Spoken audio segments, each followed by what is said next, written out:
Bom dia, iniciamos hoje, dia 8 de abril de 2022, a sessão virtual da 10ª Câmara Julgadora do Tribunal de Impostos e Taxas, que está sendo gravada e disponibilizada nos termos do ato TIT 7 de 2020.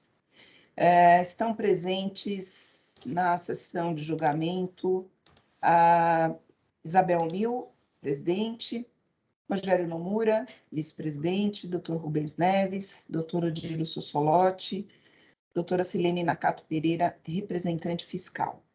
Registro também a presença dos patronos para realização de sustentação oral e acompanhamento dos julgamentos, doutor André Ricardo Lemos da Silva, doutora Vanessa Nasser.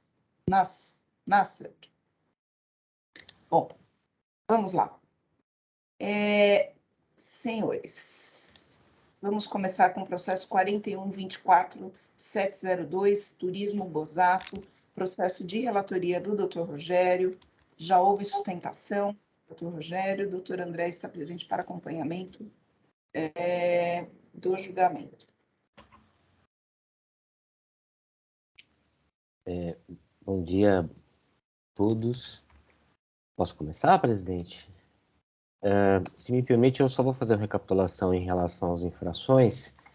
Esse auto de infração ele contempla 2 itens, que é o não pagamento do ICMS por emissão de notas fiscais de serviços de transporte referentes a prestações tributadas, transportes eventuais, como isentas.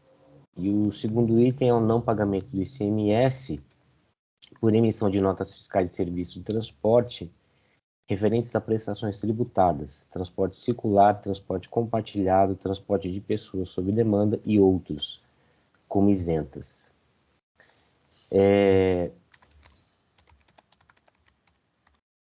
Só destacando aqui, presidente, isso consta no meu voto, de que o auto de infração ele contemplou, na realidade, várias empresas, né, várias operações com empresas, só que parte delas, por informação da própria recorrente, apenas algumas empresas foram objeto de impugnação, especialmente em recurso ordinário.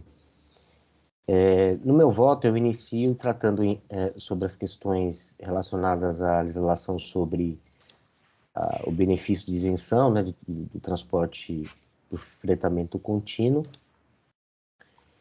e adentrando já no cerne da questão, ou seja, na análise de cada uma das operações relacionadas aos transportes, e desde já eu peço desculpa até pela extensão da minha fala aqui, mas eu gostaria de iniciar em relação aos transportes realizados pela recorrente em favor da Hospital e Maternidade Brasil, ou Redditor São Luís. Sobre os transportes realizados em favor do Hospital Maternidade Redditor São Luís, entendeu o autor do feito que se caracterizariam na modalidade de transporte eventual, circular, compartilhado e de pessoas sob demanda. E aí eu trago aqui no meu voto quais foram as razões adotadas pelo autor do feito para concluir por essa modalidade de transporte. Faço também algumas considerações a respeito dos termos dos contratos que foram celebrados com o Hospital e Maternidade São Luís e posteriormente a Redditor.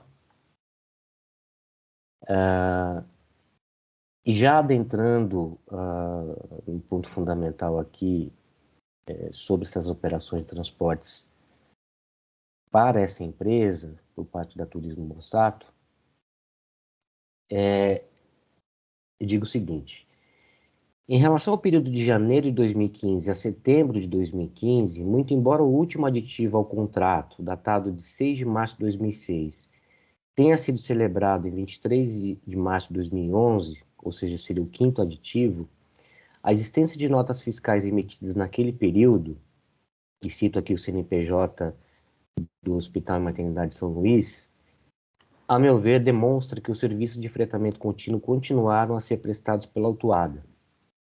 Saliente-se que, ainda que a portaria CAD 28/2002 exija a apresentação de declaração do tomador de que os serviços continuam a ser prestados na hipótese de contrato com prazo indeterminado, entendo que dita continuidade pode ser comprovada por outros meios idôneos, e a nota fiscal, evidentemente, é o bastante para tal fim.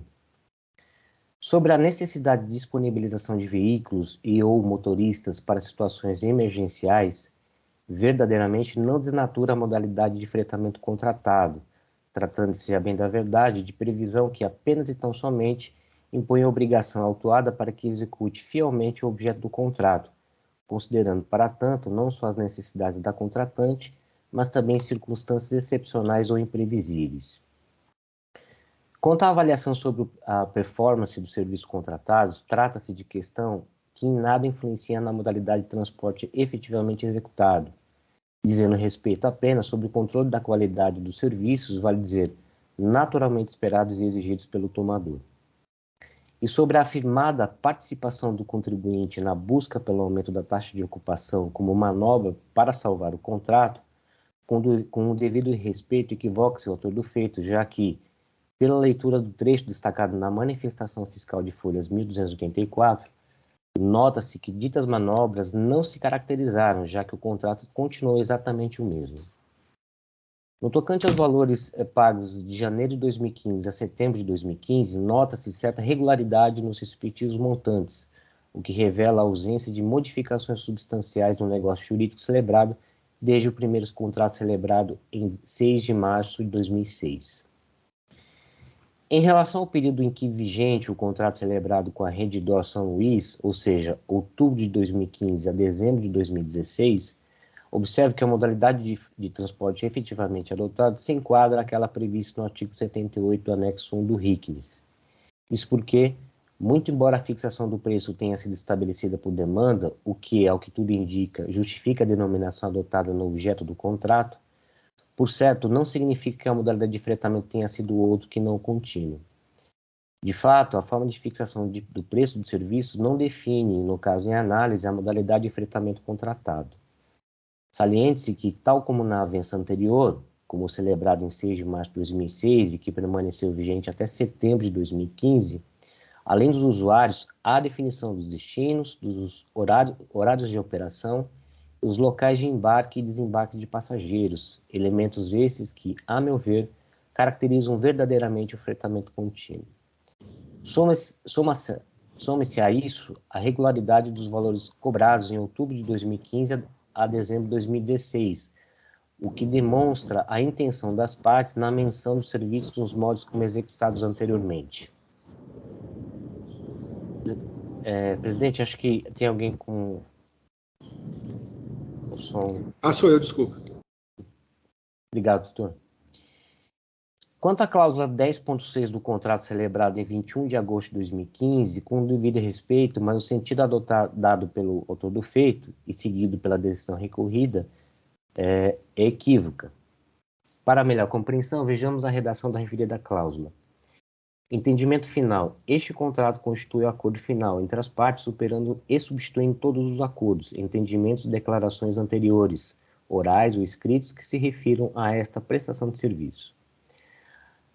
A razão desta previsão, diga-se, comum em vários instrumentos, simplesmente teve o condão de obstar a eficácia das condições anteriormente firmadas no contrato celebrado em 6 de março de 2006 e que vigorava até então por prazo indeterminado, passando a valer a partir de 1 de outubro de 2015 as novas obrigações pactuadas, dentre outras, preço, forma de reajuste anual, avaliação dos níveis de serviços.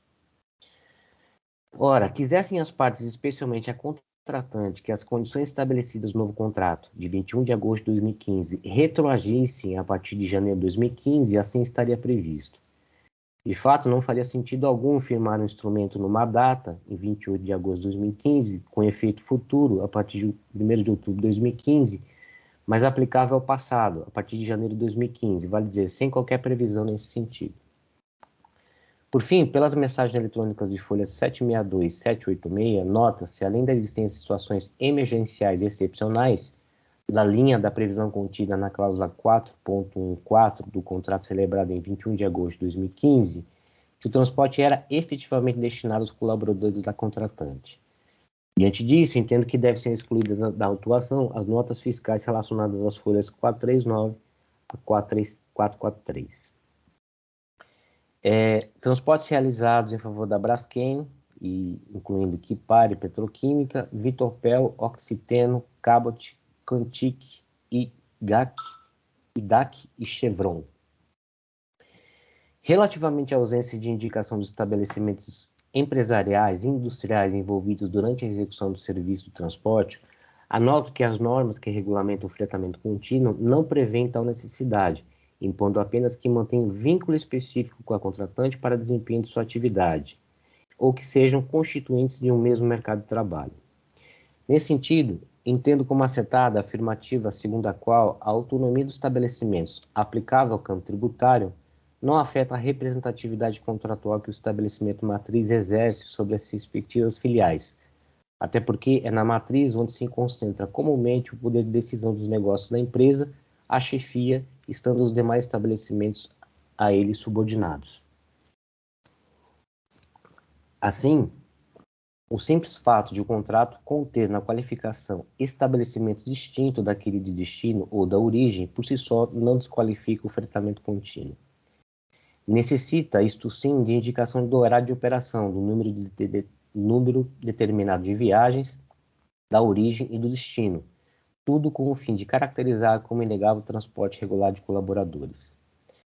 No caso de análise, os contratos de folhas 552, 579, 656, 707, 1061 a 1111, 1401 a 1428 apenas define como chegada e saída as dependências das contratantes e genericamente locais de origem, não havendo qualquer previsão pré-determinada nesse sentido, lembrando que não há nos autos rotas e linhas contratantes na forma como indicado na cláusula 8.1 do contrato. Esclareça-se que os relatórios de folha 548, 550, 593, 610, 621, 624, 1435, 1437, as mensagens eletrônicas de folhas 581, 592 e os tratos bancários de folhas 1439 e 1506, a meu ver, não constituem prova cabal da origem dos transportes, porquanto não é possível vincular com a segurança que o caso requer sobre quais contratos e ou empresas se referem aos usuários ali listados.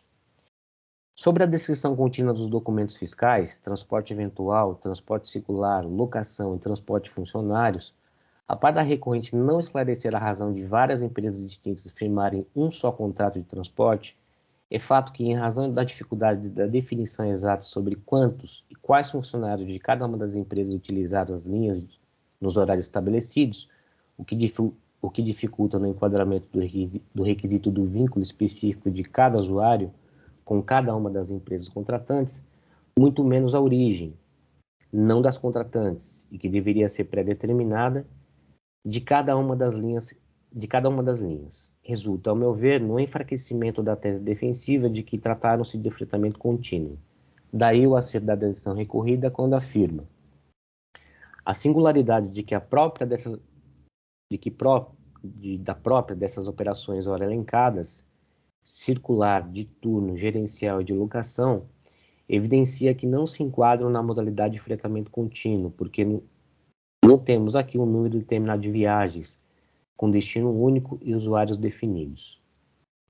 A propósito, ainda que não relacionada especificamente a tais empresas, mas situação que chama a atenção é a afirmação constante na mensagem eletrônica de folhas 1150, onde um representante da Braskem menciona o seguinte, e aqui eu só vou ler um trecho dessa mensagem. Faça um cadastro para faturamento com o Luiz. Antes do início, iremos informar outras regras do fretado para esse tipo de venda de assentos. E tais considerações aplicam-se igualmente em relação à Quantic, merecendo, no entanto, ressalva quanto à alegação de apuração e duplicidade de ICMS sobre uma mesma nota fiscal. Entendo que, de fato, deve ser corrigido o lançamento para que conste apenas uma nota fiscal, pois, considerando a identidade dos dados contidos em cada um dos documentos fiscais, bem como as considerações feitas às folhas 1588 a 1591, presume-se a existência de erro na EFD, o que, ainda que ausente a retificação, não seria recomendável sua manutenção na apuração fiscal realizada. Por tais razões, entendo que a atuação neste ponto deve ser mantida, excluindo-se, por outro lado, a NF 21349. Transportes realizados em favor da consultora Norberto Odebrecht. De acordo com as normas inicialmente transcritas, o fretamento contínuo é o serviço de transporte de passageiros prestados a um cliente mediante contrato escrito e emissão de nota fiscal para a realização de um número determinado de viagens com destino único e usuários definidos, cujo instrumento contratual deverá prever o destino, o horário de operação e os locais de embarque e desembarque de passageiros. No caso do contrato celebrado entre a autuária e a Odebrecht, de fato, não há previsão sobre o número de viagens, os horários ou locais de embarque e desembarque, o que, ao meu ver, afasta a regularidade típica do fretamento contínuo. A par de entender que a fixação do preço por número de usuários não constitua por si só elemento essencial apto à descaracterização do tipo de fretamento realizado, que torna irrelevante os status bancários de folhas 1439 a 1506, mas no caso específico da Odebrecht, observa-se que os serviços somente seriam executados por solicitação da contratante, o que revela, de fato, potencial sazonalidade dos transportes e, possivelmente, inexistência de linhas pré-determinadas. Tais circunstâncias realmente denotam que a execução dos transportes estava condicionada não pelo número de viagens, por horários e destinos determinados, por local de embarque e desembarque, mas sim apenas por localidade e pela existência de usuários.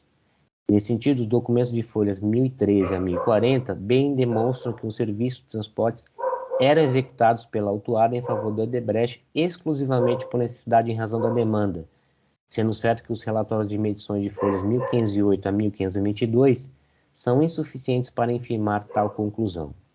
Assim, a autuação neste ponto deve ser mantida. Transportes realizados em favor da Isorel, locação e serviços. Inicialmente, cumpre anotar que, classicamente, o contrato é um acordo entre duas ou mais pessoas para constituir, regular ou extinguir entre elas uma dada relação jurídica.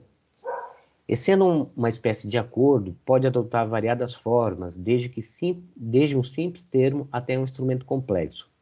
Também pode ser classificado como típico, em que a lei impõe regras específicas, e atípicos, não regulado por lei, mas sujeito às normas gerais do direito, gerais do contrato, e desde que não contrarie a lei, os bons costumes, nem os princípios gerais de direito.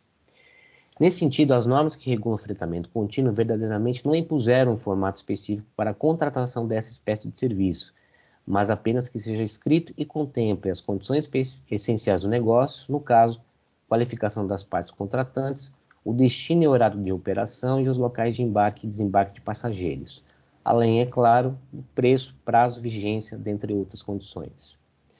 No caso dos serviços de transporte realizados pela autuada em favor da Isorel, não há determinação de horário dos locais de embarque e desembarque dos passageiros, lembrando que a menção de cidade, ao meu ver, é insuficiente e não atende o requisito previsto no Decreto Estadual 19.835 de 1982.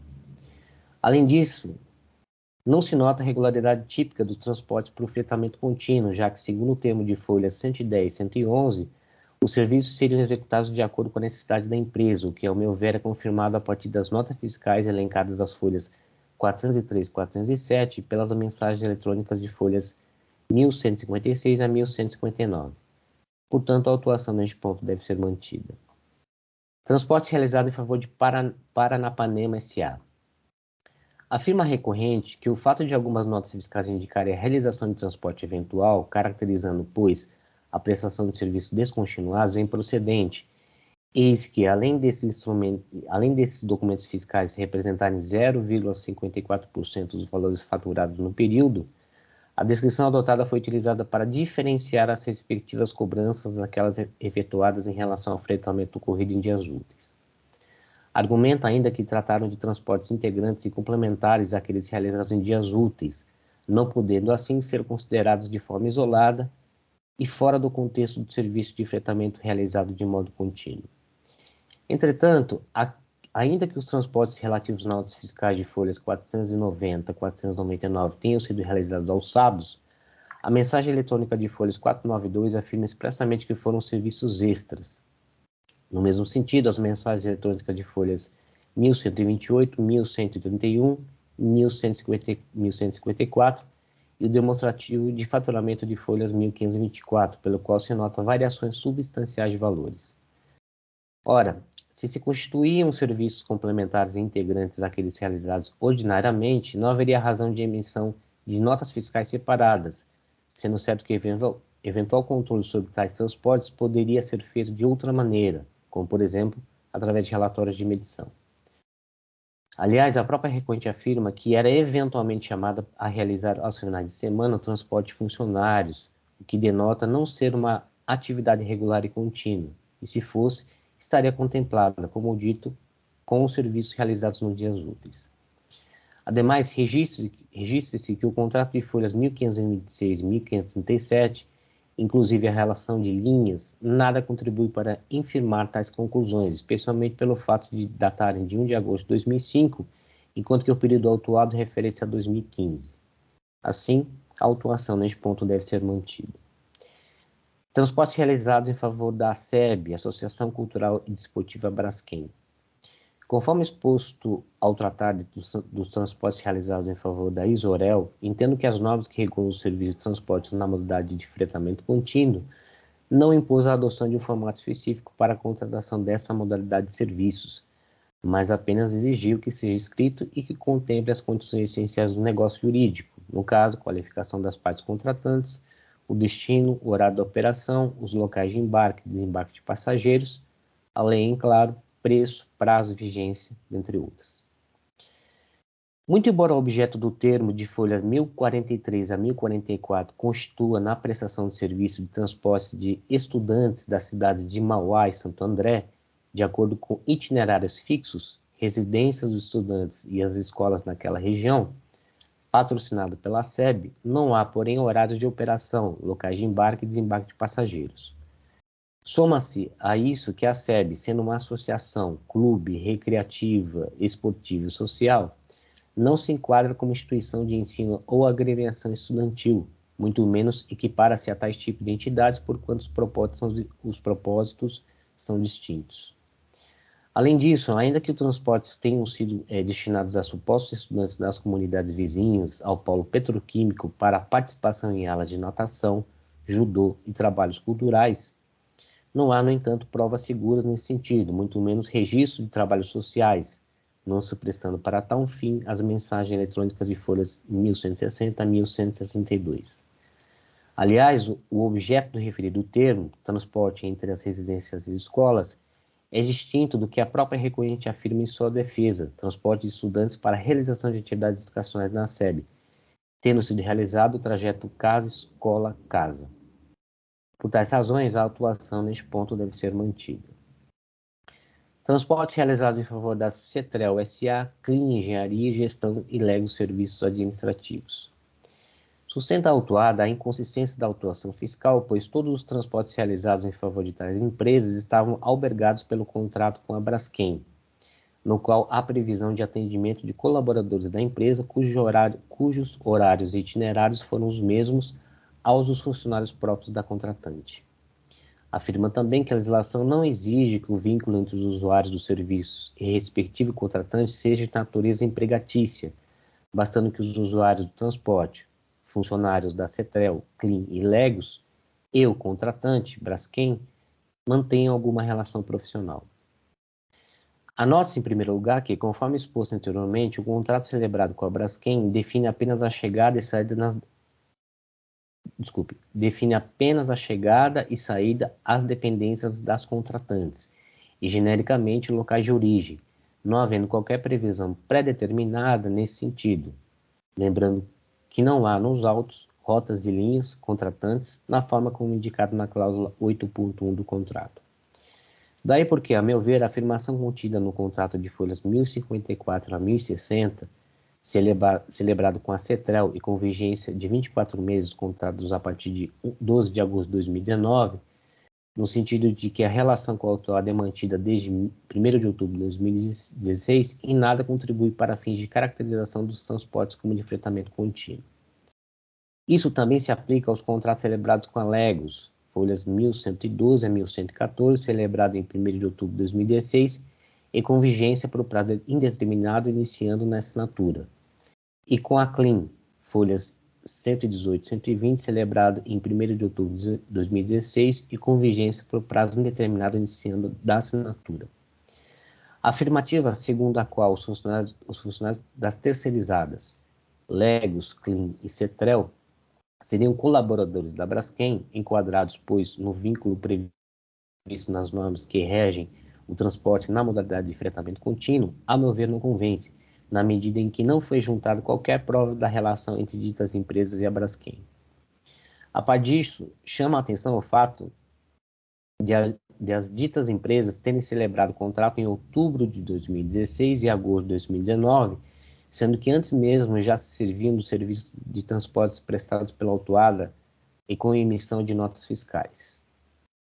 Aliás, o simples fato de a autuada emitir notas fiscais relacionadas ao serviço de transportes usufruídos pelos funcionários daquelas empresas, Legos, CLIN e CETREL, já justificaria a formalização por escrito do acordo entre elas.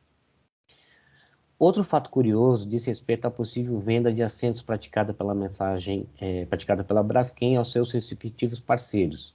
E aí eu transcrevo aqui a mensagem eletrônica de folhas 1150. E apenas para argumentar, em relação à suspeita da fiscalização sobre a possível formatação dos contratos da CLIN e Legos após o início dos trabalhos fiscais, possivelmente tal presunção se deu pelo fato de outros contratos objeto da apuração não conterem o reconhecimento de firmas, como da Nobretec, da Redditor, SEB, dentre outros. Assim, deve ser mantida a atuação neste ponto. Transporte realizado em favor da Claro S.A. Sobre a desconsideração pelo autor do feito e acolhida pela decisão recorrida, reporto minhas considerações já expendidas anteriormente, ressaltando apenas que a relação jurídica tenha sido reduzida a termo com previsão das condições essenciais do negócio jurídico. Um primeiro aspecto do contrato de folha 108 e 109 diz respeito à seguinte condição, abre aspas, este termo não possui prazo para vencimento. Os serviços serão realizados mediante necessidade de transporte, principalmente em período de greve do setor urbano. Fecha aspas. Tal disposição denota que a intenção das partes não era, principalmente, a contratação da prestação do serviço de transporte na modalidade de fretamento contínuo, mas sim em caráter eventual, ou seja, de acordo com a necessidade, o que é reforçado pelos documentos fiscais relacionados às folhas 336 e 387, cuja descrição, aliás, identifica-se com a modalidade de transporte efetivamente executado. Além disso, a par da singela previsão de itinerários fixos, considerando como tais as residências dos colaboradores e as filiais indicadas na qualificação, não há horários predeterminados. Assim, a autuação neste ponto deve ser mantida. Por fim, presidente, afirma recorrente a ocorrência de erro na apuração da base de cálculo da multa imposta. E nesse ponto, eu cito aqui a súmula 13 deste egrégio tribunal. Por tais razões, presidente, eu conheço do recurso ordinário e dou parcial provimento para excluir do DF as notas fiscais relacionadas às folhas 439 e 443, que seriam relativas à Redditor São Luís, bem como o documento fiscal documento fiscal de número 21349, constante no demonstrativo de folhas 430. É como eu voto, presidente, e desde já novamente eu peço desculpas pela extensão. Doutor Rogério, parabéns pelo voto. Imagino que o doutor deve ter demorado aí um bom tempo para poder desenvolver até porque é um processo extenso, eu estou vendo aqui, eu estou acessando aqui os arquivos, é um processo extenso, são muitos detalhes. Então, parabenizo aí pelo excelente voto, pela análise.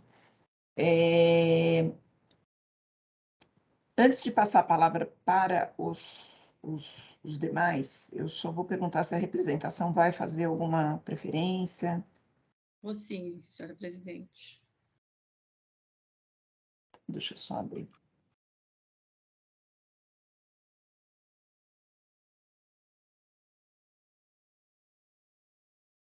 Doutor Rubens e doutor Odilo, preferem aguardar a preferência, o registro da preferência para depois se manifestar? Vamos ouvir a doutora Silene, né? Tá certo. Um pouquinho. Quanto à exclusão da autuação sobre a Redditor São Luís, entendemos que não há provas de que a prestação de serviço para a Redditor é na modalidade de fretamento. Por conta disso, essa prestação de serviço não faz jus à isenção, conforme expomos a seguir. Embora o juiz relator conclua que desde 23 de 3 de 2011, a data do último aditivo do contrato firmado em 2006, os serviços de fretamento contínuo continuaram a ser prestados, não há prova disso. Nos termos da portaria CAT 28/2002, porque não há declaração do tomador de que os serviços continuaram a ser prestados. Vale lembrar que, através do instrumento particular de cessão e transferência do direito e obrigação sobre esse contrato de fretamento contínuo, o Hospital Maternidade Brasil cedeu todos os direitos e obrigações relativos ao contrato anterior para o Hospital e Maternidade São Luís, a partir de 1/1 de 2011. Somente em 21 de 8 de 2015, mais de 4 anos após a cessão acima, a Redditor São Luís celebrou um contrato com a autuada, tendo por objeto a prestação de serviços especializados de transporte de pessoas sob demanda. Isto é, desde 1/1 de 2011 até 20 de 8 de 2015, não há contratos de prestação de serviço de transporte por fretamento contínuo, nem declaração do tomador de serviço da continuidade dessa prestação de serviços, pois o contrato era por tempo indeterminado, hábeis a permitir o benefício da isenção. Diante da inexistência de contratos dessa natureza, bem como da inexistência da declaração do tomador, o juiz relator entende que as notas fiscais emitidas comprovam a continuidade de tais serviços. Entretanto, entendemos que a nota fiscal não é prova dessa prestação de serviço, porque a nota fiscal deve representar o que ocorreu de fato, mas não constitui prova do fato ocorrido. Também entendemos importante apontar que o objeto do contrato da Redditor, folha 735, é a prestação de serviços especializados de transporte de pessoas sob demanda. A expressão sob demanda tem um significado próprio. Significa que o pagamento é feito somente por aquilo que é utilizado ou pelo serviço efetivamente prestado. Assim, por exemplo, quando o funcionário da Redditor está de férias, não há prestação de serviço correspondente a ele, de transporte, de modo que não haverá pagamento sobre a prestação relativa ao transporte desse funcionário. Já no transporte por fretamento, isso é irrelevante. Corrobora a nossa assertiva o contido na cláusula 2ª do preço. Aspas, pela prestação de serviços, pagará a contratante a contratada valor mensal variável, de acordo com os serviços efetivamente prestados, e as quantias indicadas na tabela abaixo.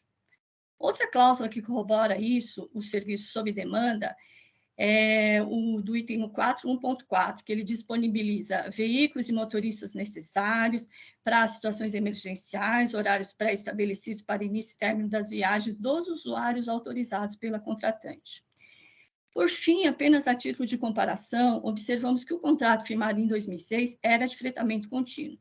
Afinal, tinha como objeto, aspas, a prestação de serviços de transporte de funcionários de todos os setores do contratante e das pessoas, terceiros autorizados por este último. Os itinerários e horários estão constantes no anexo 1, fecho aspas. O objeto apresenta a seguinte relação. Os serviços deverão ser realizados com conformidade com o anexo 1, que deverá conter a identificação, itinerário de ida e volta, horário de entrada e de saída. Referido anexo 1, está na folha 718.721, com várias tabelas, contendo nomes do bairro, município, nomes, possivelmente dos motoristas, horários e tipos de veículos, por exemplo, van, micro, gol, ônibus. No caso da Redditor São Luís, não consta dos autos nenhuma informação dessa natureza.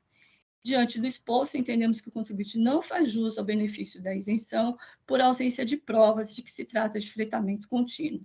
Assim, somos pelo não provimento do recurso ordinário, com a manutenção da decisão recorrida e da exigência fiscal como posta quanto à Redditor São Luís S.A.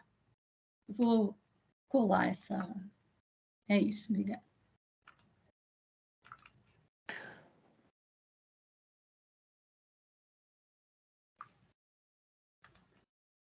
Bom, parabenizo igualmente a representação pela manifestação.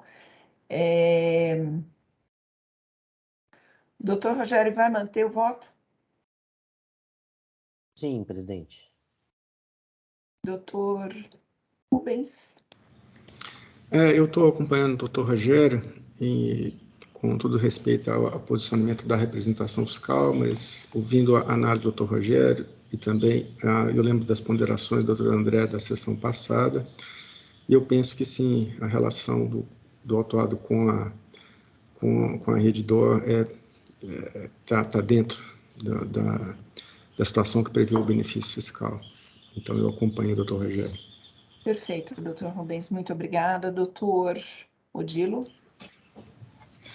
Eu também vou acompanhar o relator, acho que foi um voto bem detalhado, análise de cada empresa em particular, então eu acompanho o relator.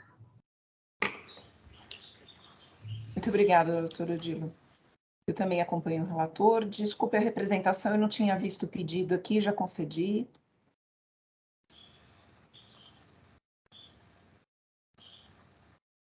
Eu só estou transcrevendo aqui, tá? Redigindo, tô colando aqui o texto.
Muito bem, já está registrado. Deixa eu subir aqui. Ok. Bom, então, registrada a manifestação da representação. O doutor Rogério já registrou o voto, conhecido parcialmente com julgamento de mérito. Ok. Bom, eu vou encerrar debates. Presidente, Pois não? desculpa, eu acho que eu registrei errado, que eu coloquei conhecido parcialmente. Na verdade, eu conheci o... Conhecido parcial, é verdade. Então, pera um Desculpa. pouquinho, eu vou reabrir aqui, é verdade. Parcialmente provido, conhecido parcialmente, isso. Eu vou habilitar edição. Pronto.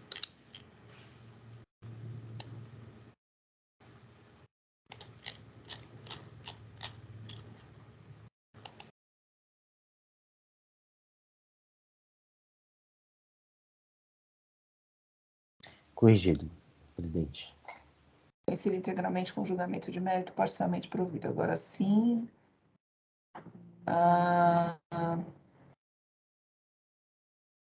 Manifestação da representação continua aqui. Bom, então vamos lá. Encerrar debates. Verificando quórum.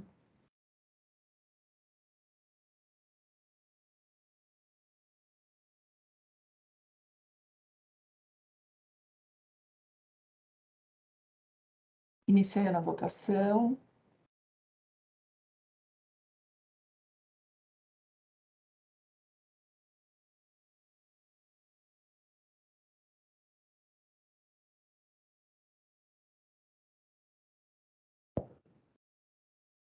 Muito bem, então, o processo 41.24.702, o recurso ordinário foi conhecido e parcialmente provido, doutor André, esse é o resultado. Obrigado, senhores. Só um pedido de esclarecimento. Em relação ao Hospital Brasil, foi afastado, só em relação ao hospital, foi afastado parcialmente, é isso? Ou integralmente? Eu fiquei nessa dúvida. Na realidade, doutor, eu entendi pela exclusão das notas fiscais em relação à operação Hospital Maternidade São Luís, ou Brasil, e Redditor. Todo período, na realidade, ou todas as operações para essa empresa, né? Englobando, como eu disse, Hospital Maternidade Brasil, São Luís, Redditor. Que são essas folhas 439 e 443, não é isso, doutor? Isso, que eu retirei da própria apuração fiscal, né? Houve uma... No processo existe um quadro demonstrativo em relação às notas que são relacionadas a essas empresas. Entendi, tá bom. Agradeço. Bom dia, doutor. Bom dia, até mais. Deixa eu só encerrar a votação. Encerrando o julgamento.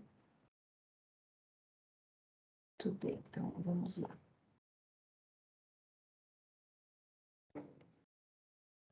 Doutora Vanessa, bom dia, doutora, tudo bem? Bom dia, tudo bem? Doutora, só para não cometer nenhum equívoco, o seu sobrenome... Nasser. Nasser? É. Então, eu dei uma enroscada na hora que eu fui falar, mas doutora Vanessa Nasser está presente para a realização de sustentação oral do próximo processo, que é o 493.857, Pau do Brasil. Processo de relatoria do doutor Rubens. Doutor Rubens, o senhor pode fazer uma breve apresentação do caso e depois eu passo a palavra para a doutora fazer a sustentação? Sim, bom dia a todos. Esse caso já trata-se daquele clássico e já bem conhecido caso de remessa para armazém simples, dando tratamento como se fosse armazém geral. E existe aquela questão da formalidade, se o destinatário é ou não registrado na JUSESP como armazém geral. Isso reflete se a operação será tributada ou não. O contribuinte deu saída para armazém que não era formalmente armazém geral, e dando tratamento de não tributação, como se fosse remessa para um estabelecimento formalmente estabelecido como armazém geral. Então, o fisco cobra o imposto. Em suma, é isso.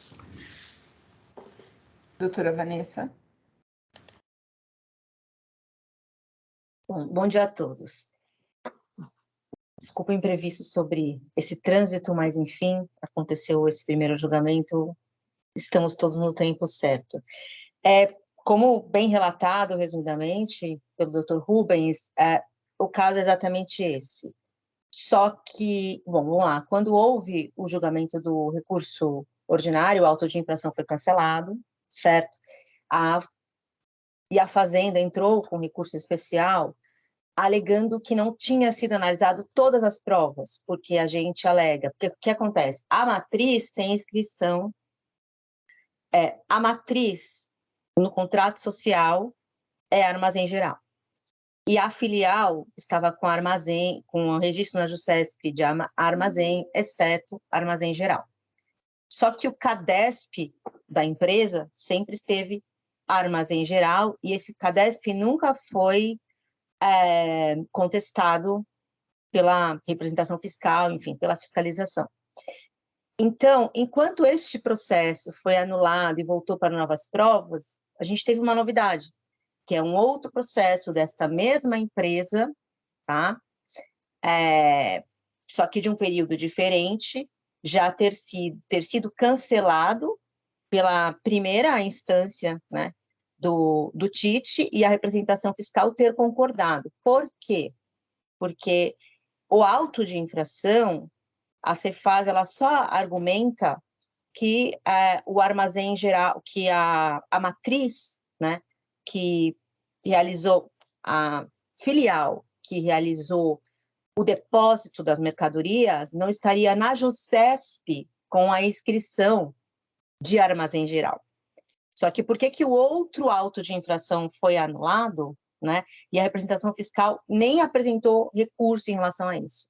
Porque no CADESP, a empresa matriz, a pessoa jurídica, sempre foi Armazém Geral. Então, a empresa não tem nenhum problema em CADESP, que em nenhum momento foi desqualificado. A empresa teve um problema no contrato social na JUSESP, né, no registro da filial. Então, na decisão que foi preferida, eu estou olhando para outra tela, na decisão que foi proferida no auto de infração 4132984-3, né, no fundamento da decisão, ela resolve, acaba que se resolve essa celeuma e que a própria representação fiscal não apresenta recurso em relação a isso, né? Dizendo que se a questão é JUSESP, não é CADESP, que o TIT já tem entendimento pacífico sobre superar essa questão e considerar a isenção dessas operações. E então o auto de infração naquele caso foi julgado improcedente e é exatamente o mesmo. Um foi lavrado em São Bernardo, outro em Santo André, não sei por quê, em lugar diferente. Mas a descrição, um está um pouco mais detalhado que o outro, mas as infrações elas são iguais. Eu sei que vocês não estão vinculados àquela decisão, né? Mas, como teve o fato da própria representação fiscal não apresentar recurso, né, com base no artigo 51, se eu não me engano, do decreto, foi a diretoria da representação fiscal que não apresentou, deixou de apresentar recurso, eu entendi que era um elemento importante para se trazer, porque, como o próprio Dr. Rubens disse, a matéria ela já é consolidada, só que o que foi provado, né, é que não temos problema de CADESP, o CADESP está ok. O problema foi na JUSESP, e que inclusive já foi retificado, eu já juntei nos autos a retificação. E outra coisa também muito importante, o processo do Armazém Geral, ele já praticamente finalizou, porque eles fizeram perícia, ganharam em todas as instâncias, e praticamente no Poder Judiciário esse processo já finalizou. É que a APOL do Brasil optou pelo Poder Administrativo, né? Mas o Armazém Geral, que é a Anfolabor, optou pela via judicial. E já está quase, eu não sei se já teve a decisão final, mas todas as decisões foram favoráveis, a Fazenda está em especial extraordinário, alguma coisa assim, mas a fase probatória toda já foi a favor do Armazém, que eu também já juntei isso no processo. Então, foi muito interessante já o outro auto de infração, que é mais recente que esse, já ter sido encerrado no TIT, que economiza tempo e dinheiro de todo mundo, e é muito mais justo, e eu acredito que esse segundo poderia ter a mesma sorte, né, se a própria representação fiscal já também procedesse como procedeu no outro, né, de reconhecer a jurisprudência majoritária e reconhecer que se o problema foi somente na JUSESP e que não está sendo impugnado o CADESP, não teria que se falar em manter esse auto de infração. E, por fim, nem sei se eu extrapolei meu tempo, eu não sei o tempo que eu estou falando, mas, enfim, em relação a este caso concreto, o que está sendo falado? Olha, eles pediram anulação porque eles falaram, olha, você analisou a matriz. A matriz, ela estava na JUSESP como Armazém Geral. Só que as operações, o depósito foi feito no estabelecimento filial. Então, você deixou de analisar provas. Lá no TIT, na Câmara Superior, depois de imenso debate, acho que foram 2 ou 3 sessões de julgamento, né? Depois de um debate, o voto vencedor foi de que teria que voltar para analisar novas provas, né? Que aí, assim, independente da formalidade, o que a recorrente entende mesmo qualquer prova que for analisada dos autos, tirando essa questão da formalidade, que nem tem mais, porque isso está superada pelo próprio reconhecimento da representação fiscal, né? Todas as provas comprovam a operação de armazenagem e que não houve a transferência de mercadorias. Então, a recorrente acredita que, da mesma forma que o outro auto de infração, esse vai ter a mesma sorte, e acredita que a representação fiscal vai recorrer, nem vai recorrer, na verdade, né? Se for seguir a mesma premissa do outro auto de infração. Eu não sei se eu fui clara, mas eu quis resumir, porque o tema já é batido e conhecido, e porque tem muitos precedentes já. Mas entendo que tanto na formalidade quanto na materialidade, não teria como se manter esse auto de infração. E se fosse mantido no TIT, como eu sempre falo, não que tenha muito efeito, mas eu sempre falo, no Poder Judiciário a empresa vai ganhar. Então, assim, porque as provas estão aí, só que a diferença é que vai se movimentar a máquina do Poder Judiciário para que haja esse êxito, né? Então, que bom que a própria representação fiscal no outro já economizou o tempo e dinheiro de todo mundo, e nesse, a recorrente espera que seja da mesma forma, sobre a ótica da questão ser na JUSESP e não ser no CADESP. Obrigada, era isso. Doutora Vanessa, parabenizo pela sustentação, muito obrigada. Eu vou passar direto para o relator e depois, se os demais quiserem, poderão aí fazer algum questionamento à patrona. Doutor Rubens, por favor. Sim, presidente. Só um adendo aqui, eu vou ler uma parte do acórdão proferido na Câmara Superior, que anulou o acordo anterior da 16ª Câmara nos seguintes termos, né? Assim sendo, constata-se que a decisão recorrida incorreu em vício de utilização de falsa premissa, uma vez que considerou que os documentos apresentados pela autuada relativos ao Sintegra, do CNPJ, CADESP e JUSESP, se referem ao estabelecimento destinatário das mercadorias, quando, na verdade, tais documentos se referem ao estabelecimento matriz da empresa Anfolabor, outro estabelecimento que nenhuma relação tem com os presentes autos. Então, foi por isso que a decisão foi anulada por uso de premissa falsa. Passo, então, ao meu voto. Trata-se de acusação de remessa de mercadoria e armazém comum, considerado indevidamente a não incidência do ICMS, sendo que tal hipótese abrange exclusivamente as remessas destinadas a armazéns gerais nos termos definidos na legislação e também os depósitos fechados. O destinatário das operações não é armazém geral nem depósito fechado, de forma que as séries objeto de sair eram normalmente tributadas. Não há necessidade de conversão do processo em diligência para análise da documentação apresentada pelo recorrente, pois trata-se aqui de matéria eminentemente de direito. Ou seja, a lide se resolve pela interpretação da legislação tributária, não havendo qualquer controvérsia em relação a fatos e provas. A decisão recorrida analisou detidamente todas as alegações e provas juntadas pelo recorrente, estando devidamente fundamentada, não havendo vícios que ensejam sua anulação.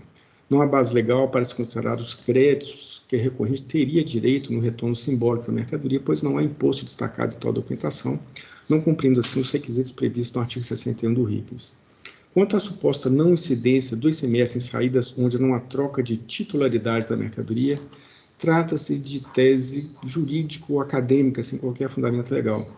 Percebe-se que, exatamente ao contrário do que foi alegado, a Lei 6374 determina em seu artigo 2º que ocorre fato tirador do imposto na saída de mercadoria a qualquer título de estabelecimento do contribuinte, ainda que para outro estabelecimento do mesmo titular. No processo administrativo tributário, afere-se a legalidade das autuações, não se encontra na competência dos agentes administrativos, inclusive o juiz desse TIT, afastar a aplicação de lei válida e eficaz. O artigo 2º da 6374, a norma legal válida e eficaz, e qualquer argumentação que procure afastar sua aplicação é inócua, independentemente de qualquer jurisprudência juntada pelo contribuinte. A súmula 166 não se aplica ao caso, pois não se trata de remessas entre estabelecimentos do mesmo titular, situação a qual se refere a mencionada súmula. Vale ainda mencionar que a ocorrência da efetiva venda posterior da mercadoria em operação triangulada, ainda que regularmente tributada, ou seja, ainda que a infração cometida pelo autuado não tenha representado efetivo prejuízo ao fisco, se considerarmos o conjunto de eventos posteriores, tais aspectos não afetam o presente julgamento à medida que o artigo 136 do CTN não permite tais considerações. O artigo diz que, salvo disposição de lei em contrário, a responsabilidade por infrações da legislação tributária independe da intenção do agente ou do responsável e da efetividade, natureza e extensão dos efeitos do ato. O que aqui se examina são especificamente as saídas promovidas pelo autuado com destino ao estabelecimento da Anfolabor, inscrição estadual tal, CNPJ tal, cujas atividades registradas na JUSESP desde sua inscrição no CADESP são depósito de mercadoria para terceiros, exceto armagens gerais e guardas móveis, e carga e descarga. Na ausência de norma que afaste a incidência do imposto nessas saídas, há que se exigir o tributo devido, independentemente de outros eventos, pois estamos aqui sob a égide da estrita legalidade, principalmente se considerarmos que estamos lidando com hipóteses que afastam a incidência do imposto em saídas de mercadoria, ou seja, hipótese de exclusão do crédito tributário, situação onde o CTN exige a interpretação literal da lei, no seu artigo 111. Portanto, cabe analisar o que dispõe a legislação tributária nesse caso. Inicialmente, vejamos o que dispõe o artigo 4º da Lei 6374/89. O imposto não incide sobre a saída de mercadoria com destino ao armazém geral situado nesse estado para depósito em nome do remetente. Nesse sentido, cabe averiguar se o destinatário das saídas promovidas pelo autuado se enquadra na hipótese de não incidência prevista acima, qual seja, ser um armazém geral estabelecido no Estado paulista. Não há dúvidas que o destinatário está estabelecido em território paulista. Vejamos, então, as condições para que um estabelecimento seja considerado um armazém geral. Voltamos, então, ao nosso Decreto Federal de 1903, que diz que as pessoas naturais ou jurídicas aptas ao exercício do comércio que pretenderem estabelecer empresas de armazéns gerais, tendo por fim a guarda, a conservação de mercadoria, emissão de títulos especiais que as representem, deverão declarar à junta comercial do respectivo distrito. A junta comercial, verificando que o regulamento interno não infringe os preceitos da presente lei, ordenará a matrícula do pretendente no registro do comércio, dentro do prazo de um mês, contado da data dessa matrícula, fará publicar por edital as declarações, o regulamento interno e a tarifa.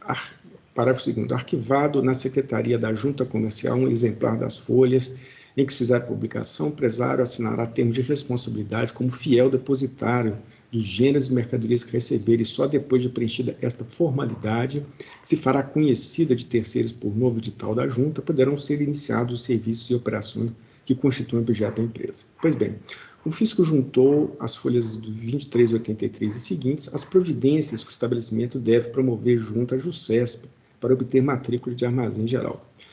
Nada disso foi feito pelo estabelecimento da Anfolabor, destinatário de mercadoria. Seu KNAI no CADESP, como exposto, é depósito de mercadorias para terceiros, exceto armazéns gerais e guardas móveis e carga e descarga. Na JUSESP, esse estabelecimento, desde sua abertura, sempre teve como objeto depósito de mercadorias para terceiros, exceto armazéns gerais e guardas móveis e carga e descarga.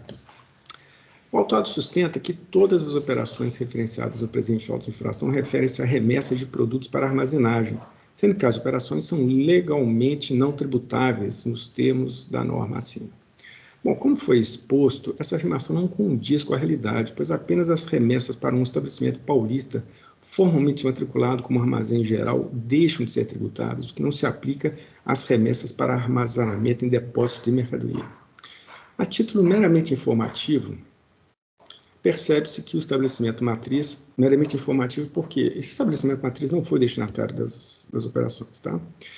Percebe que o estabelecimento matriz foi de fato armazém geral por um período entre 1998 e 2004, segundo seu cadastro JUSESP, sendo que a partir de então houve alteração em seu objeto social, conforme as folhas 24 e 32. Está lá.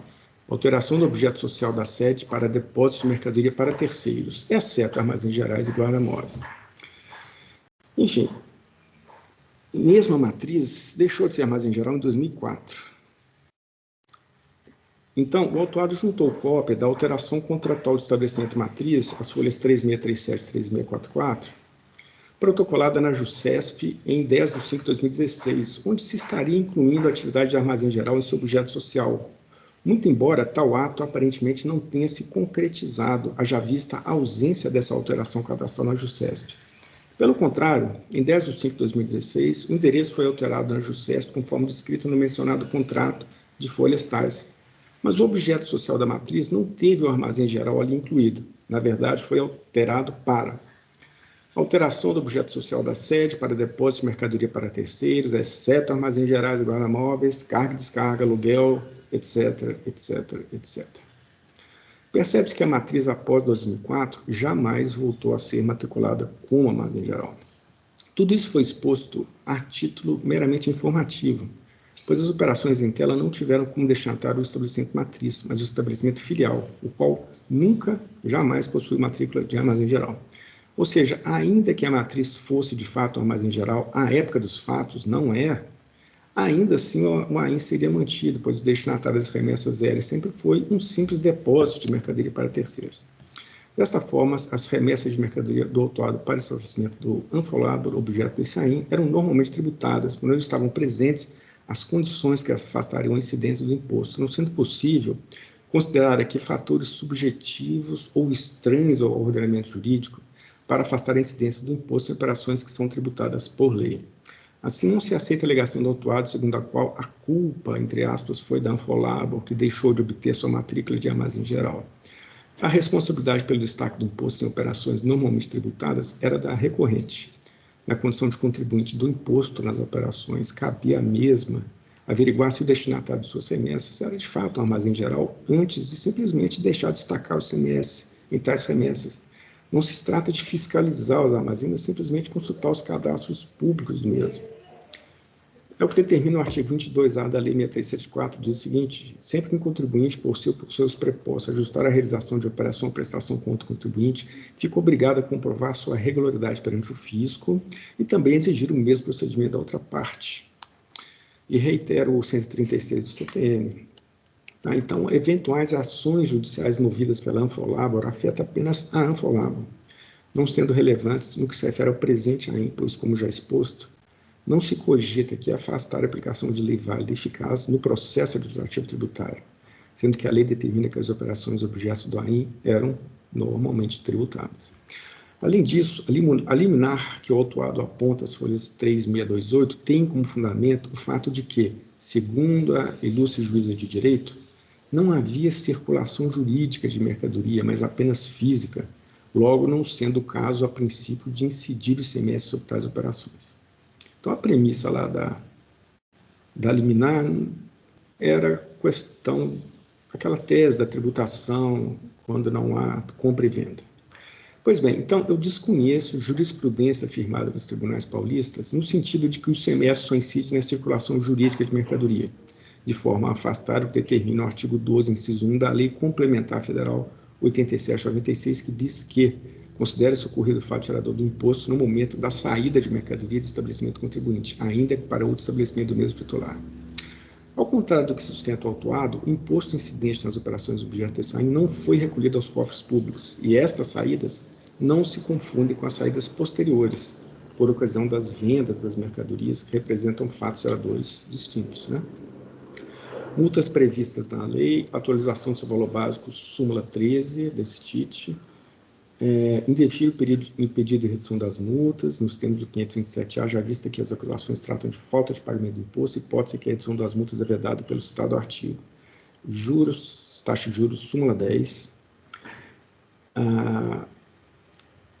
O caput do artigo 52 da Lei 13.457 dispõe que as súmulas do Tribunal de Impostos e Taxas têm caráter vinculante no âmbito dos órgãos de julgamento.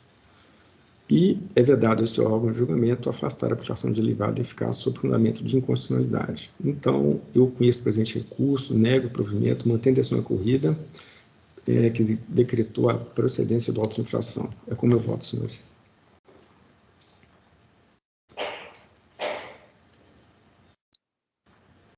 Eu tenho uma pergunta. Posso? Pois não, doutora. Então, porque o CNPJ da Anfolabor, CNPJ, Doutora, ele é de armazém... é só questão de fato, doutora. Ele é de armazém geral. Ele é de armazém geral. Só isso que eu ia falar. Tá bem. Doutor Rubens, eu não tive oportunidade, honestamente, de olhar esse processo com antecedência.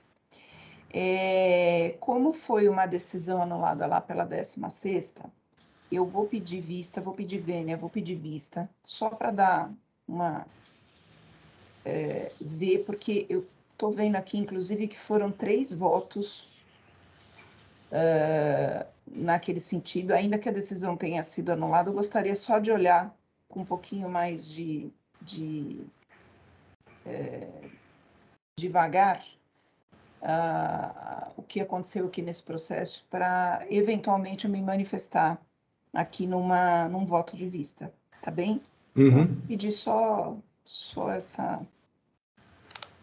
Deixa eu ver aqui, vou me conceder a vista. Doutor Rogério aguarda, doutor Odilo aguarda, representação aguarda o retorno, quer manifestar alguma coisa? Eu prefiro aguardar o voto visto. Também, presidente. Deixa eu ver aqui. Deixa eu ver se tem mais. Gravar.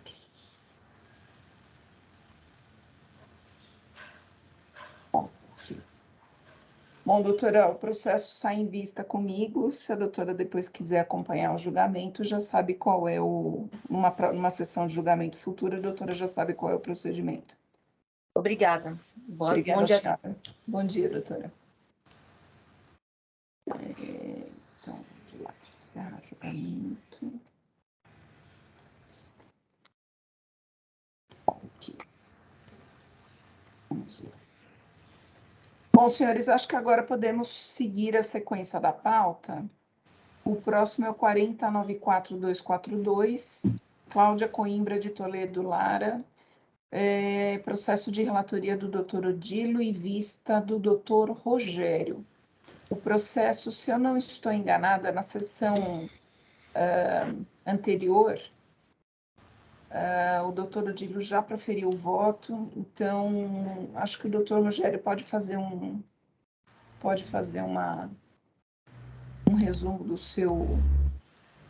seu voto e depois eu devolvo a palavra para o doutor Odilo.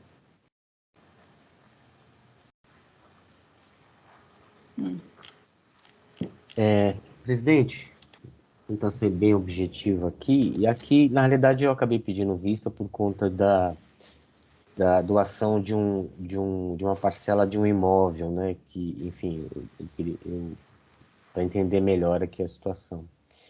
E aqui eu só destaco que a insurgência apresentada pela autuada foi relativamente à questão da base de cálculo. O valor, né, para fins de apuração da base de cálculo, em que foi adotado o valor venal de referência do ITBI. E aí, no meu voto aqui, já adiantando, eu estou acompanhando o doutor Odilo e explico por quê. Muito embora eu prefiro do entendimento, no sentido de que o decreto estadual 55.002/2009 inovou indevidamente ao estabelecer a adoção do valor venal de referência, eu me curvo à posição deste tribunal quanto à observância da referida norma regulamentar em razão do artigo 28 da Lei 13.457. Relativamente ao tema repetitivo 1113, recentemente definido pela primeira sessão do Superior Tribunal de Justiça, a meu ver, a princípio seria cogitável sua aplicação para este caso, isto porque, ante o reconhecimento da ilegitimidade dos valores de referência dos imóveis arbitrados unilateralmente pela municipalidade, lembrando que o decreto estadual 46.655/2002 faz remissão aos valores de referência divulgados utilizados pelos municípios para fins de TBI, não haveria, a princípio, um fundamento suficiente para a definição da base de cálculo do ICMD, não ao menos no caso em análise, resultando, pois, na insubsistência do lançamento. No entanto, a parte de não haver até então notícia de revogação tanto da norma municipal que permitiu a utilização e a divulgação dos injetados valores de referência, quanto os respectivos montantes já publicados pela municipalidade, eventual incursão sobre a sobrevivência do item 2 do parágrafo único do artigo 16 do Decreto Estadual 46.655/2002 demandaria também o enfrentamento à superação de questões que necessariamente encontram óbice no artigo 28 da Lei 13.457/2009. Por essas razões, presidente, eu vou acompanhar, estou acompanhando o relator.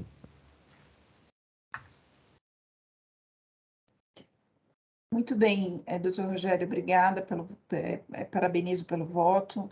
Doutor Odilo, então, penso aqui que o doutor Rogério, na verdade, só acompanhou, mas e acrescentou aqui alguns pontos ao seu voto. O doutor o doutor quer fazer algum tipo de manifestação ou podemos seguir já para a votação?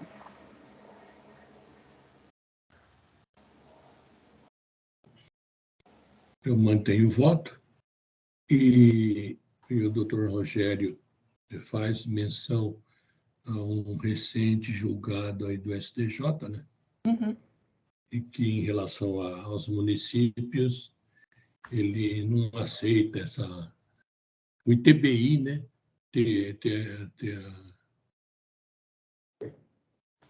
Ter como base de cálculo o IPTU. Mas, como o doutor Rogério bem expôs, a aplicação desse entendimento do STJ, ele fica prejudicado por conta do artigo 28, né? Então, eu mantenho o voto, inclusive, né, o Vista também está acompanhando nesse sentido. Perfeito. Doutor Rogério, eu vou abrir só a edição do seu voto. Tem, acho que o INTE-CMD aí que ele saiu ao contrário. Que acho que está ITM-CD.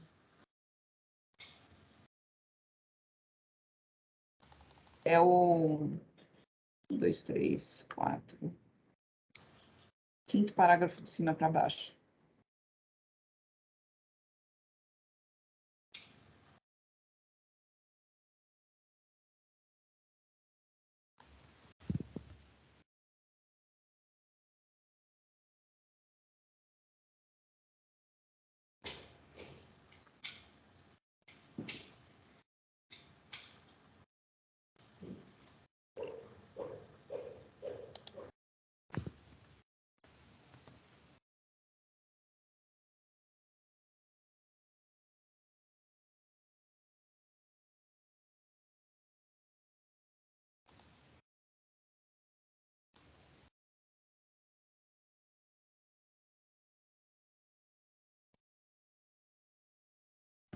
Eu já retifiquei, presidente, inclusive retifiquei a questão do conhecimento, porque o doutor Odilo fez o conhecimento parcial do recurso, né?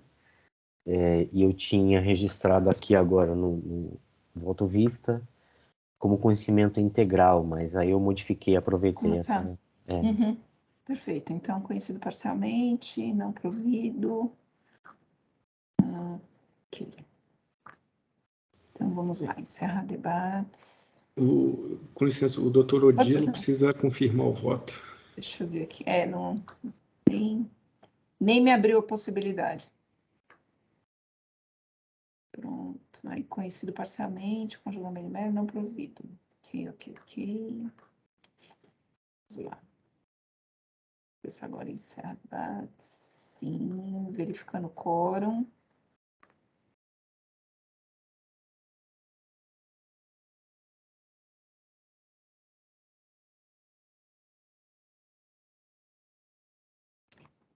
Iniciando a votação.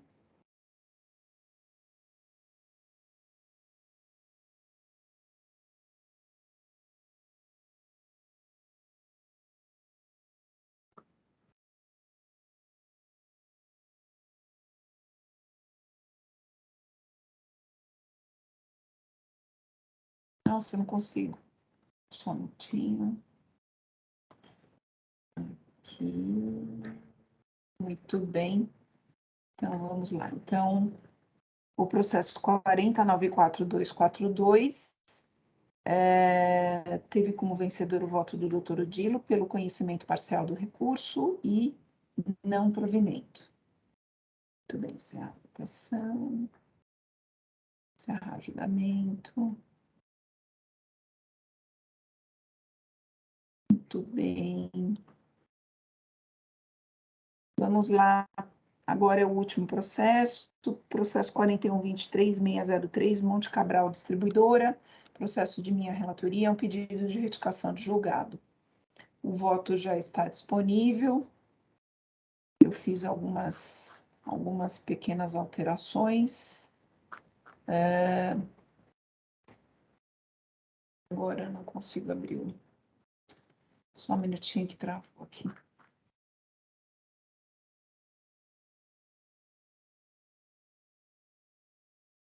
Sim, voltou a revisar. Só um instantinho que agora ele não abre.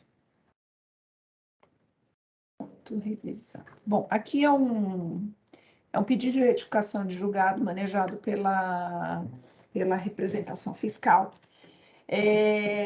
que pretende aqui que seja reconhecido um erro de fato em razão do acórdão proferido por esta 10ª Câmara Julgadora, que deu parcial provimento ao recurso para,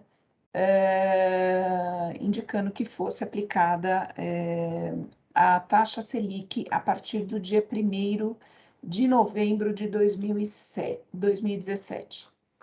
Então, foram uma série de recursos aqui que eles têm sido objeto de pedido de retificação de julgado por parte da representação. E neste caso em específico, a representação alega que é erro de fato por se tratar de pretendendo a reforma do julgado, entendendo que o erro de fato está aqui na aplicação da taxa Selic, pois a decisão retificanda consistem, palavras da representação, consistem em considerar que a taxa de juros de mora fizesse parte do cômputo do crédito tributário constante do AIM, e B, que o pedido de aplicação de taxa de juros Selic a partir do dia 1º de novembro de 2017, em decorrência da Lei 16.497, estivesse presente no recurso ordinário. Então, a representação segue aqui dizendo que há que se destacar que o AIM exordial não contém cálculo de juros de mora, nem atualização do valor da base de cálculo, uma vez que a autuação é de crédito indevido, sendo que no momento da lavratura do AIM, julho de 2019, a autuada apresenta saldo credor de CMS, não havendo que se falar em cômputo de juros de mora e atualização do valor básico da multa no momento da lavratura. Abaixo destacamos o extrato do demonstrativo, a representação traz aí um trecho que eu não consigo copiar aqui, em razão do editor de texto, do EPAT que não permite. Seguindo lá no item 10, ainda do pedido de retificação de julgado, a seguir, extrato demonstrativo 1A, onde se observa que, considerando-se o crédito indevido de CMS apurado no AIM exordial, ainda assim haveria saldo credor em dia, o que implicou na ausência de juros de mora do AIM lavrado em julho de 2017. Desta forma, resta claro que o cômputo de juros de mora, da atualização do valor básico da multa, nem fazem parte do AIM, inexistindo lide acerca deste tópico. Outro aspecto que denota erro de fato na decisão retificanda se refere ao conteúdo do recurso ordinário interposto pelo autuado. Na referida peça, a recorrente trata dos seguintes assuntos. Aí traz os assuntos e lá no item E, da ilegalidade da aplicação da 13.918 para atualização dos impostos e multas exigidos devendo ser adotada a taxa Selic. Bom, esse foi um trecho que eu destaquei aqui do pedido de retificação de julgado. E aí sigo lá no item 11 do meu voto. Vamos ver só se não está equivocada a numeração. Não está. Como se vê no trecho destacado acima, folhas 173, letra E, o contribuinte pede a aplicação da taxa Selic, sendo suficiente, a meu ver, para analisar a sua aplicação, que encontra amparo no artigo 7º do Decreto 62761, que regulamentou a Lei 16.497. A aplicação de tal índice não se refere apenas aos juros, daí é compreensível, tem um erro aqui, o que entendo ser um equívoco da interpretação do acórdão pela douta representação, mas também a atualização do valor monetário do principal para o cálculo de multa. Por conseguinte, meu convencimento continua na mesma linha, ou seja, quando o contribuinte invoca a aplicação da taxa Selic, não faz apenas para efeitos de juros, que, como mencionado pela douta representação, não incidiram. E fora de dúvida que espera receber decisão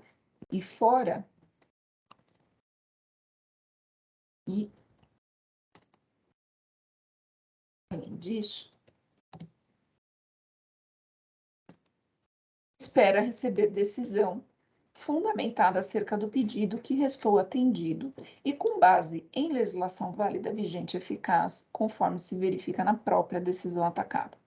Pelo exposto, continuo entendendo que é pertinente determinar a aplicação da taxa Selic nos termos do Decreto 62761, daí decorrendo a parcial procedência do AI nesse aspecto, valendo ressaltar que o poder público, que o Poder Judiciário, tem proferido inúmeras decisões favoráveis aos contribuintes, penalizando a Fazenda nas verbas comerciais, inclusive com efeitos para o período anterior ao que foi consignado no voto atacado. No entanto, os fundamentos adotados no acordo em discussão foi objeto... Tem duas discussões aqui. Do acórdão. Vou colocar aqui do acórdão atacado. Foi objeto de discussão pela Câmara Superior nos autos do processo número tal, sendo vencedor o voto de vista proferido pelo Dr. Carlos Badia. Por isso, a discussão suscitada no pedido de edificação de julgado, a meu ver, já está superada e não se trata de erro de fato, mas sim de interpretação de norma legal. Na referida decisão, a Câmara Superior consignou o seguinte, aí eu trago um trecho aqui que fala o seguinte: o pleito formulado em especial, esse é todo o voto da Câmara Superior. O pleito formulado em especial é de invalidade parcial dos juros pretendidos conforme Lei 13.918, limitando-se à taxa Selic, matéria sobre a qual a jurisprudência dessa Corte milita em desfavor do contribuinte, súmula 10 de 2017. Por conta disso, e na linha da posição consolidada nessa Câmara, e não conhecer as alegações recursais que desafiam a jurisprudência pacificada, respeitando divídio da douta relatora e não conheço do pleito. Desnecessário tecer considerações adicionais em razão da entrada em vigor da Lei 16.497, que é de se presumir será observada pela douta fiscalização por ocasião da apuração do valor atualizado do débito. Desta forma, curvo-me ao entendimento exarado pela Câmara Superior, mas não encontro razão para conhecer do presente pedido de retificação de julgado, uma vez que o único ponto abordado no inconformismo foi a respeito da interpretação da norma legal e não efetivamente o erro de fato ocorrido quando da análise do processo, razão pela qual a via eleita não está de acordo com o artigo 15 da Lei 13.457. Por essas razões, não conheço do pedido de retificação de julgado. Na verdade, o que nós estávamos adotando aqui, isso é extra-voto, mas o que nós estávamos adotando na 10ª Câmara era o provimento parcial para que ficasse consignado, sim, que a taxa Selic só tem validade ou só tem seus efeitos a partir do decreto, ou seja, lá a partir do dia 1º de novembro de 2017. No entanto, a Fazenda ela tem se surgido, tem aqui interposto pedido de retificação de julgado, e já em outros eu já havia me posicionado desse jeito, desta forma, que não se trata de erro de fato, mas sim de interpretação da aplicação dessa norma. Então, entendo que, tanto que depois nós acabamos só consignando nos votos, inclusive votos que já passaram por aqui este ano, mas eu já não dou mais provimento parcial ao recurso, mas consigno que a taxa Selic deve ser aplicada só a partir do dia 1º de novembro de 2017. Então, senhores, é como voto, eu não conheço pedido de retificação de julgado, tendo que essa matéria deve ser objeto lá do recurso especial, que, se eu não estou enganada, tem um recurso especial, sim, aqui manejado, que ele vai certamente aqui reformar a decisão no sentido de como essa que eu acabei de ler aqui para os senhores. Então, é como voto. Acredito que a representação vai querer... Aí eu preciso só falar, enquanto eu edito aqui o voto, acredito que a representação vai querer manifestar. Eu vou fazer, mas eu estou precisando me ausentar por uns minutinhos. Obrigada. Eu já...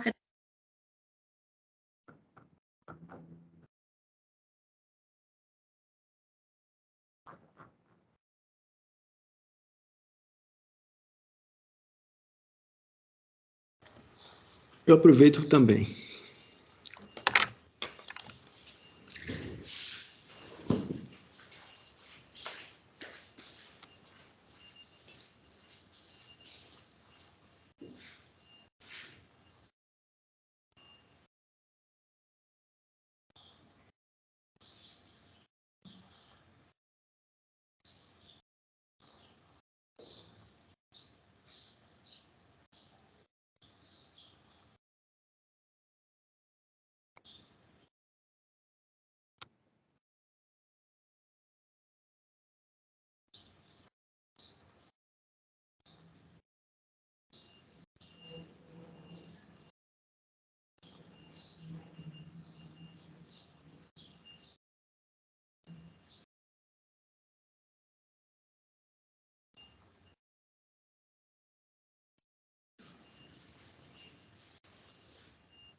Peço desculpas, eu tive que resolver um contratempo aqui em casa. Presidente, eu vou fazer uma... Coisas da modernidade, né, doutora Selene?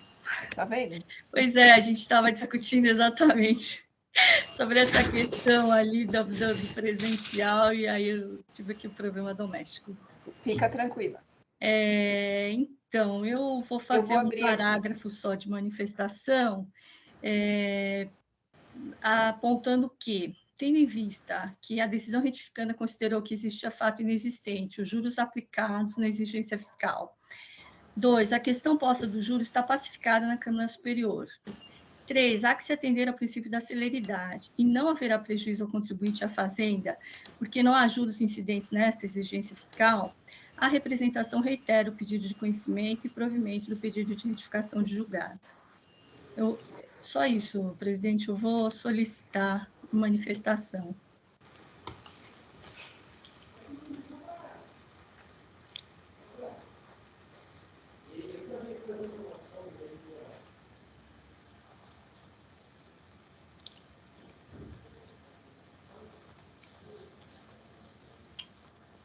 Pronto.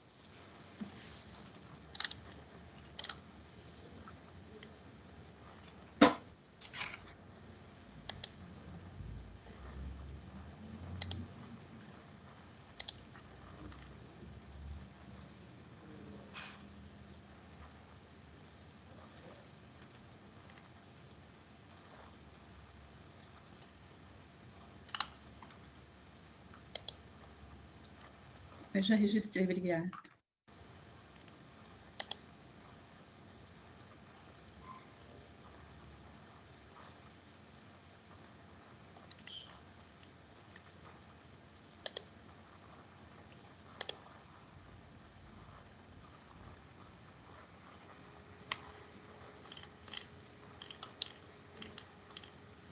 Muito bem. Bom, registrado aqui a manifestação da representação, no sentido de dar provimento ao pedido de retificação, reiterar o pedido de retificação, o provimento do pedido de retificação de julgado, doutor Rogério. Presidente, eu entendo que isso também, de fato, não seria pelo não conhecimento, por não se tratar de erro de fato. Então, eu vou acompanhar. Muito bem. Doutor Rubens. Eu também entendo que não se trata de erro de fato. Eu entendo também a posicionamento da representação fiscal, que iria abreviar bastante o processo se nós dessemos provimento aqui, evitando processamento de recurso especial, mas formalmente não houve erro de fato. Então, eu acompanho o voto da presidente. Obrigada. Doutor Odilo. Então, na consultoria, a gente se debate com essa questão, né? O que é erro de fato? Erro de fato quando não é erro de direito. O que é erro de direito? Erro de fato, por exemplo, se o contribuinte pagar o imposto 2 vezes, imposto pago 2 vezes, é erro de fato. Agora, se o contribuinte paga imposto maior porque ele usou a alíquota de 18 em vez da alíquota de 12, aí seria erro de direito. E a restituição tem normas diferentes. E pelo que foi dito aqui, se envolve taxa Selic, então seria erro de direito, né? O erro de fato é intranormativo e o erro de direito você tem que ir a uma outra norma para comprovar. Então, por conta disso, eu acompanho a relatora. Muito bem. Obrigada, doutor Odilo. Então, eu vou encerrar debates. Verificando o quórum.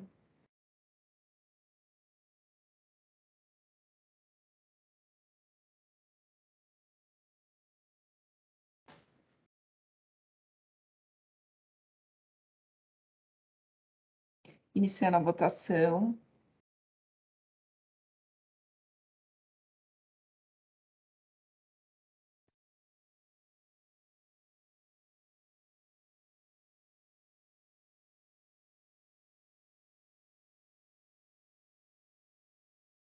Muito bem. Então, senhores, o processo 41.23.603, pedido de edificação de julgado, não foi conhecido.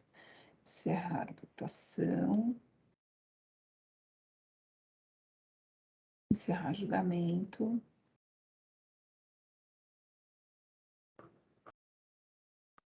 Muito bem. Deixa eu ver, terminamos? Todos votados. Muito bem. Bom, senhores, não havendo outras manifestações, registros, dou por encerrada, então, a sessão de julgamento da 10ª Câmara Julgadora do dia 8 de abril de 2022. Obrigada a todos pelo trabalho e dedicação, e vou pedir para o Jailson encerrar a gravação.